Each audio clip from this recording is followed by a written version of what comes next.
Ni rider-rider Grab kan, mesti korang selalu buat macam saya juga kan. Dia tak masuk tu kan, tangan tu tak boleh diam. Tangan tu nak je tekan diagnose lah, on off lah. Kalau dah pukul 1.30 ni kan, orang kata dah masuk waktu Zohor ni, kita cek lah surau. Kita cari surau kan, kita solat Zohor dulu. InsyaAllah nanti Allah akan luaskan lagi rezeki kita. So order tak ada ni, jom surau. Korang dah hujan dah habis. Dah hujan dah, so saya rasa saya pergi. Kita pergi surau dekat Petronas kat belakang tu je. Kalau saya lalu sini je kan, kalau saya lalu sini dengan wife saya, dia mesti akan suruh saya berhenti dekat donat depan ni, donat susu. Kalau saya berhenti dengan wife saya je kan, mulalah dia ajak berhenti situ. Tapi ni tak ramai orang, ramai juga kan. Kita orang lelaki ni bukan minat sangat donat-donat lah apalah.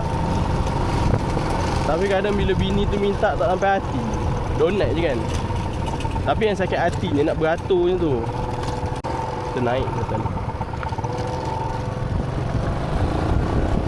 Okay, so kita dah sampai dah dekat Petronas. Banyak juga rider-rider Nancy Dai. Saya rasa hari ni memang udah slow lah korang. Tapi tak apalah, kita pergi solat dulu.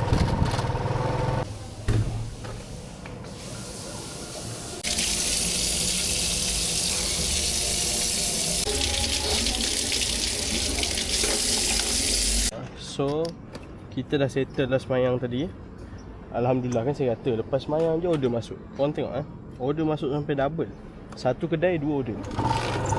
Kejar order boleh, tapi semayang jangan lupa tinggal. Semayang jangan tinggal. Ni pesanan untuk diri sendiri jugalah. Pesanan untuk diri sendiri kan, untuk kita semua lah. Kita nak pick up dekat Soi 55 Thai.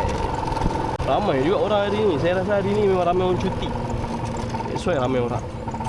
Inilah korang NMAX